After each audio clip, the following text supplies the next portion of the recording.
வாங்க அடுத்த பாட்டில் நம்ம தோட்டத்துக்கே போகலாமா? இவ்வளவு அழகாக சவுதியில் நம்பவே முடியாத இப்படி ஒரு சோலைங்க, மாஞ்சோலைகள் இங்கே இருந்ததை பார்த்து ரொம்ப ரசித்தோம். இது என்னன்னு பார்க்குறீங்களா? லஞ்ச் டயத்தில் போய் இறங்கினோமா, மாமரத்துக்கு அடியில் தான் போய் நாங்கள் கார்பெட்டெல்லாம் போட்டோம். இங்கே பார்த்தா க்ரீனிஷாக இருந்தது. இந்த பச்சை கரும்பு சொல்லுவோம் இல்லையா, அந்த கரும்பு வளர்ந்துட்டு இருந்தது. அந்த செடி ரொம்ப அழகாக இருந்தது. இடையில நம்ம லட்டு அங்கங்கே ஓட அவர் நல்லா என்ஜாய் பண்ணிகிட்டு இருந்தான். அவனுக்கு இந்த இடம் ரொம்ப ரொம்ப பிடிச்சிருந்தது. அவன் ஓடி ஆடி விளையாடுறதுக்கு ரொம்ப ரொம்ப அருமையான ஒரு இடமா இருந்துச்சு. இங்கே பார்த்தீங்கன்னா அந்த ஆமணக்கு செடி இருந்தது. அதில் ஏராளமான காய்கள் இருந்ததை நான் பார்த்தேன். நான் ஃபர்ஸ்ட் டைமாக பார்த்துருக்குறேன். நான் ரொம்ப அவ்வளோ அத்திக்காய் மாதிரி இருந்தது. ஏராளமாக இருந்தது காய்கள். அப்படியே நாங்கள் கொண்டு வந்த சாப்பாடெல்லாம் பார்க்குறீங்களா? புளியோதரை, லெமன் ரைஸ், அதுக்கப்புறம் பொட்டேட்டோ ஃப்ரை, இதெல்லாம் நாங்கள் எல்லோரும் உட்காந்துட்டோம். சரியான பசி நேரம், எல்லோரும் உட்காந்தாச்சு.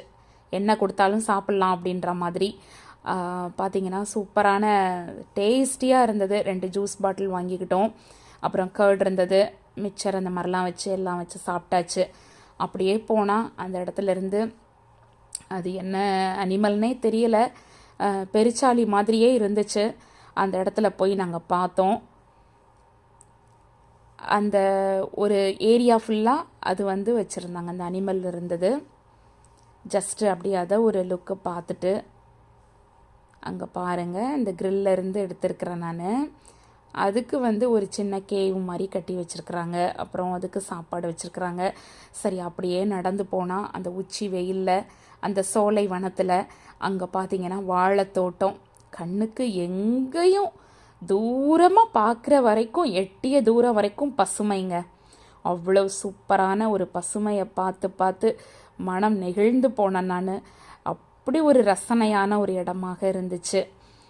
என்ன ஒன்று, எங்களால் வெயிலினுடைய அந்த கொடூரம் தாங்க முடியலை. அது ஒன்று தான். இங்கே பார்த்தீங்கன்னா வாழைத்தாறு ஏராளமாக இருந்தது. கீழெல்லாம் சரிஞ்சு நிறைய இடங்களில் காணப்பட்டுச்சு. அங்கே பார்த்தீங்கன்னா இவ்வளோ பெரிய தார் பாருங்கள். அப்புறம் இங்கே இவங்க சவுதி ஸ்டைலில் இந்த இடத்துல இருந்து என்ன பண்ணுவாங்கன்னா, ஒரு ஷெட்டு போட்டிருப்பாங்க. இதில் அவங்க சலா பண்ணுவாங்க, அதுக்காக போட்டிருக்குறாங்க. அப்புறம் அந்த இடத்துக்கு பக்கத்தில் போய் நாங்கள் கொஞ்சம் அப்படியே அங்கே ஒரு ரெஸ்ட் எடுத்தோம். எல்லாம் இங்கே கொய்யாக்காய் பறிச்சிட்ருக்குறாங்க. பார்த்தீங்கன்னா சூப்பரான குட்டி குட்டி டேஸ்டான கொய்யாக்காங்க. அங்கே பாருங்கள், அவ்வளோ டேஸ்ட்டாக இருந்தது, சுவையாக இருந்தது. கொய்யாக்காய் பறிச்சாச்சு, வாழை பார்த்தாச்சு, கொய்யாக்காய் பறிச்சாச்சு, மாமரம் பார்த்தாச்சு.